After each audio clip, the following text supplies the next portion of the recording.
Alright guys, what's up and welcome back. Today I'm going to be giving you guys the much requested from last week at least, the Hoenn best team, obviously for Hoenn. So let's start it off. You're going to be starting off with the starter Pokemon. I'm actually going to go ahead and show it. It's going to be Mudkip. Alright, Mudkip is the Pokemon in question, and then I'm going to show you guys an example of the Swampert that I would like to see you guys run. Got that right. Alright, so boom, here it is on screen. This is basically the Swampert moveset that I would like you guys to kind of run with. We got Surf, Rock Slide, and Ice Beam. And then for the last move, I actually would prefer having Earthquake. The reason for Swampert is because the starter Pokemon Swampert, it's just literally the best one, okay? Like, I know all of them are cool. Torchic, Trico, they're all cool. But something about Swampert, its dual typing being obviously water and ground. Yeah, it's pretty up there, okay? You can't really deny that it covers a lot of bases. Its moveset is very wide ranging, as you can tell. See, we got water moves, we got a rock move, we got an ice move, and an earthquake, a ground move. This would be the ideal typing for your Swampert and the ideal moveset. As far as Swampert goes, you would want as high of attack, special attack, and speed as possible. The Swampert's not exactly kitted out for so, but I wasn't going to make, in each Pokemon for this specific video. I'm not going to do that. But the good thing about this Swampert build is that it covers a lot of bases. Like I said, the ice moves cover your grass weakness, as well as your flying is neutral against it. Your rock slide's good against random, fire types and flying types as well. Obviously you got a water move, and obviously you got a ground move, as you will have stab on these. Surf is also an HM, so it'll help you move around the map if you're just playing through Hoenn. So yeah, that's the first Pokemon, Swampert. Really can't go wrong with it. Very simple pick. Let's move on to Pokemon number 2. All right, the next Pokemon here that we're gonna see is a C-Dot. I was gonna say Shiftry, but it's actually C-Dot. I'm gonna go ahead and show you guys right here in Petalburg City. Just start off in Petalburg City, go here, go across, and then you'll be seeing C-Dots and another Pokemon, Ralts, which, spoiler, is actually the next Pokemon that I'll be covering. But for now, yes, C-Dot is the Pokemon in question that you're going to want to catch. And why C-Dot is really good, as you can tell right here, I'll go ahead and flash the moveset of the C-Dot, or Shiftry, I guess, as close as I can possibly find on the GTL. But yeah, again, here, Route 102 is where you can find C-Dot. But yeah, let's take a look at the moveset real quick. All right, so unfortunately, I could not find an exact Shiftry of, what I wanted to choose, what I wanted to run with. But this is at least 2 of the moves. So first off, it's going to be Foul Play. Second off, it's going to be Leaf Blade. The next move you're going to want is Sucker Punch, and lastly, Giga Drain. A lot of people don't actually like Giga Drain, but for some reason, I mean, honestly, like, it's not ideal on Shiftry, as if we can just check the Pokédex real quick, I'm pretty sure. Just gonna check my work here. Yeah, Shiftry's main attack main stat is an attack, and then I guess special attack's not terrible, but yeah, a lot of people don't choose to run Giga Drain on Shiftry. It was actually kind of hard to find, but yeah, that would be good for storyline if you're running through, a bunch of Geodudes and random rock types. I think there's like Gravelers all over Hoenn and stuff like that. Dark type moves aren't actually super effective against many things. There's not a lot of psychic in Hoenn except for that gym leader in near the end. I think it's Moss Deep City. Yeah, ignore Toxic Spikes and Explosion. Again, you're going to run Sucker Punch and Giga Drain instead of these. But yeah, that is the Shiftry build. As far as item goes, just run like a Miracle Seed or something like that. Stats wise, you're going to want to aim for, again, as high of attack as possible, and as high of a speed as possible. So yeah, Shiftry, I don't think Shiftry's super slow. I could be completely wrong here. Let's take a look.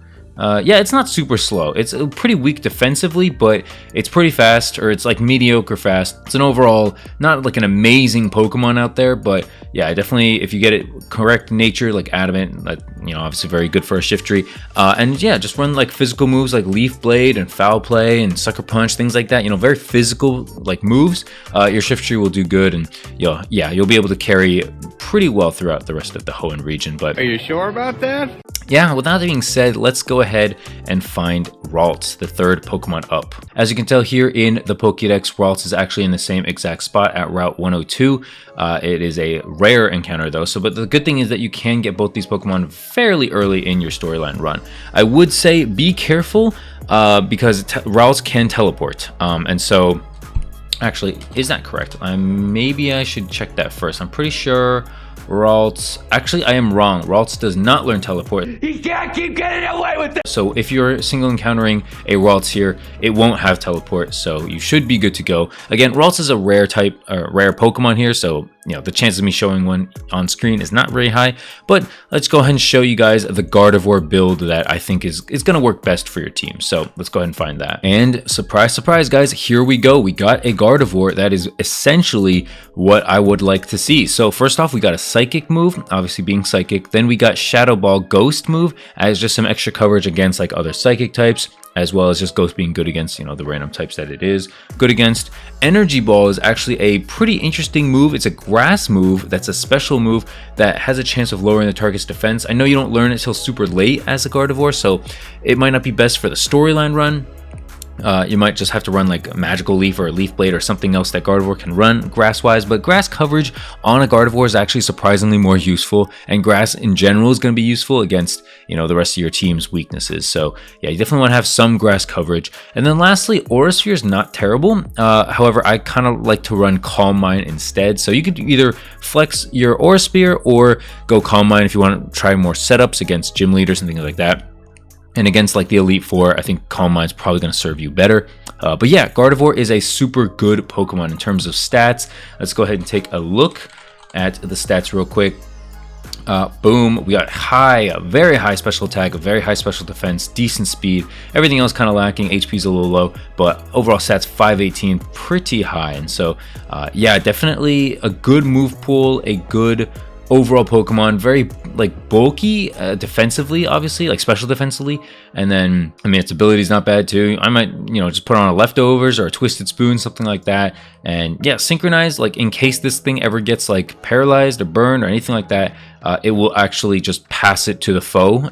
It'll like spread it to the other opponent as well, so they'll also be in that condition as well. They'll also get status conditioned as well. So yeah, very helpful against, you know, annoying trainers with like Thunder Wave, or if you get poisoned from Toxic or anything like that. Very helpful ability there. So yeah, we're halfway done with the Pokemon. Let's move on to Pokemon number 4. All right, the next Pokemon that we're going to be taking a look at here is Torchic. I'm actually going a little out of order here, but let's go ahead and take a look at Torchic. First off, I'll show you guys it's at Route 112 in the Hoenn region at level 19 using a lure. And the thing about that is there's actually a swarm of Torchic right now. I'm going to go ahead and go check it out. Because why not? That's not the right way. But while I'm, you know, going there, I'm going to show you guys basically Blaziken, the best ideal Blaziken moveset. So yeah, the best Blaziken moveset, as you can tell here on screen, we're going to be running Swords Dance, Flare Blitz. We're going to be running Brick Break and Close Combat. So let's go ahead and take a look if we can pull one up. All right, so I managed to find one Blaziken that kind of resembles what we're looking for here. We got Blaze Kick, Flare Blitz, Brick Break, and then the last move. Brave Bird's actually not that bad of a move. I'm not going to lie, Brave Bird might be a better move than the pick I chose. But however, in this instance, I do think that it's better to have more stability in stab, and so for that reason, I'm kind of electing more to run Close Combat. Though I know you get it kind of late in the storyline, so I'm not gonna act like, you know, that's a viable option super much of the time. But yeah, here's your Blaziken. As you can tell here, it's a very offensive based Pokemon, so you're gonna want to run attack and speed, obviously maxing out at 252 if possible. And same with the IVs. This is obviously a very cracked one. You don't really need a special attack. That's why this guy did it. And Jolly Nature is good, or any kind of like attacking, like Adamant is nature is good. And then item wise, it's fine to run Leftovers. I think also like maybe a Choice Band if you have the options and the means to, but at the same time, if you're fighting like the Elite Four or specific gyms or something like that, not going to be great. What's good about Blaziken, and what's cool that you can get it so early game, is basically the fact that Blaziken can really help you take out Norman, who is a really tough gym battler, I guess, like gym battle overall. So yeah, Norman is kind of a headache, and so I think any extra fighting types is just going to be beneficial and helpful. So yeah, that is Blaziken, or Torchic rather. So now let's move on to the next Pokemon. I'm going to show you guys where to get it after, but in the meantime, let's catch these Torchics and talk about the next Pokemon, which is Altaria or Swablu. So Let's take a look at Altaria here. All right, so we have this Altaria here. It's actually a shiny Altaria with basically the moves that I really wanted to basically have, right? So we got Earthquake, we got Dragon Claw, we got Dragon Dance, and we got Aerial Ace. So what's cool about this Pokemon is that with Dragon Dance, it basically boosts it's like physical moves, which everything else is physical, as well as its speed. Altaria is a Pokemon that's not exactly known for speed, I guess we'll put it that way. Let's take a look here. Yeah, it's mostly known for special defense, which is why most people are running relaxed nature on this guy. Like for instance, this guy is relaxed nature, or actually that was defense rather, but speed isn't the biggest thing for Altaria. That being said, it is very helpful to have, obviously, but Dragon Dance would help that, obviously, because you're bumping up your attack and your speed.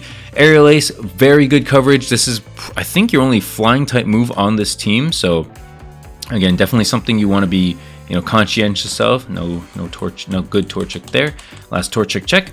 And then for the Altaria, I mean, like, yeah, Dragon Dance I covered. Dragon Claw, there's actually not many dragon types you're gonna face in the region, so it's just kind of like a DPS, like damage per second move. It's just very, like, a lot of damage when you're Dragon Danced up with stab, with probably an item that boosts dragon moves or boosts physical moves, anything like that.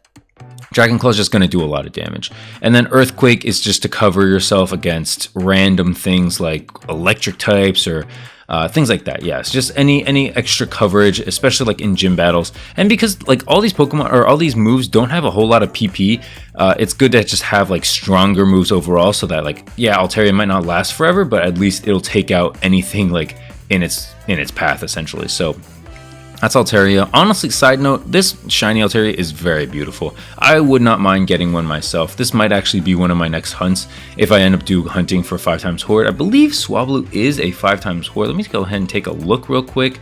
Let's take a look at Swablu. I know it's a Horde. I'm not sure if it's a 3x or a 5x, but as you can tell here, Route 114 and Route 115 is very common. Let's take a look at this Torchic. Nope. Let's just take a look at Route 114, 115. I believe it is... This is a little embarrassing. Is it up here? Oh, wait.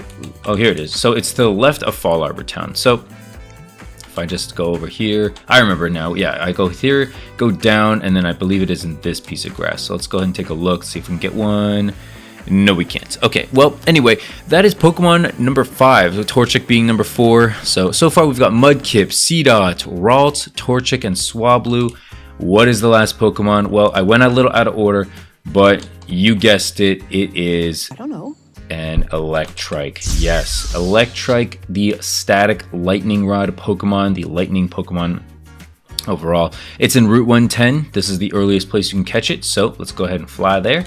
I believe it is right near Mauville City, as Mauville City is the electric type gym. You're just going to go ahead and go on down here into Route 110, which I believe is that piece of grass in there. I believe down here you can actually experience some some Electrics, and I also think they come in hordes. But yeah, anyway, let's take a look at the prime Manectric that you're going to want to build and run with for this team. Unfortunately, there was no like perfect one-to-one Pokemon on the GTO for the moveset that I wanted, but this is kind of a decent example. So here we're looking at Manectric with Discharge, Bite, Thunderfang, and Swift. I would replace Thunderfang with Ice Fang actually to give it more coverage, and Bite, I'm not sure if I would put, I think there's a better time. I would put Wild Charge, to be honest with you guys. I'd put Wild Charge on, and then so I'd have Discharge, Wild Charge, Ice Fang, and Swift. Swift's actually a decent move because it just sometimes you need a move that will never miss, and obviously Ice Fang again for some extra coverage. But yeah, I would put a lightning or a light ball or some kind of like electric boosting move, or leftovers of course, on Manectric. Manectric's actually not amazing stats wise, if I'm correct here. Yeah, it's very high special attack and pretty high speed, but everything else it's kind of like weak defensively. It just gets taken out by earthquakes, any ground move, any strong water move, you know, just like Hydro Pump, it'll just die instantly. So it's not like it's going to be around forever, but it is a Pokemon that like you're gonna have it fast, you're gonna have it be quick, and it'll take out a lot of water. Okay, a lot of water types in the Hoenn region. If you take a look at the map, there's a lot of water here. Not to mention a lot of birds. You know, you got your Zubats, your Swablues, things like that. There's a lot of birds out there that will just instantly die to discharges. Another thing about this Pokemon is that discharge is an AoE move, so it's going to be useful for when you're horde training for either levels or EXP or EVs, anything like that. So yeah, you don't need to go out and get a separate one. Miniature can also learn a good amount of like HMs if you need it to learn Cut. Like you can have Cut instead of Swifts, things like that. And stats wise, yeah, I would go with a modest nature or a speed boosting nature like Hasty, and special attack and speed is all you need. You really don't bother with like anything else. Maybe HP, maybe, but like defenses are weak enough, attack you'll never need. So yeah, special attack and speed is really all you need. I would go for something like this. Bite's not a bad option, but I'm thinking there's probably a stronger move out there, but I guess for coverage, it's not the worst thing. And Ice Fang against like ground moves, like they'll never, like ground type Pokemon rather, they'll never see it coming, so definitely good there. Again, these are for gym battles and the Elite Four, okay? These Pokemon, this list is not for like 6v6, like PvEs or anything, PvPs or anything like that. It's just for running through the Hoenn storyline. But yes, that is going to do it for this video. I hope you enjoyed it. You know, I got a lot of requests about people asking for it, and so yeah, I wanted to deliver. This is the Hoenn best team in my opinion for PokeMMO. Okay, again, it's just my opinion. You know, it's not like necessarily gospel. It's not necessarily like oh, my opinion is correct. You know, so don't take that for anything. What it will be that as it may. Hopefully you enjoyed this video. Okay, I appreciate it. I appreciate the likes and support on my recent videos. I know some people are just like not happy with some of my videos. You know what? If it's not for you, it's not for you. Okay, just click off, leave your comment, whatever. I'm not here to change your mind or anything like that. But if you did enjoy it, I appreciate you, and make sure to subscribe if you did. Leave a like, leave a comment what you want to see me do next, and I'll see you next Wednesday for the next video. Thanks for watching, guys. I'll see you guys later. Peace, and peace.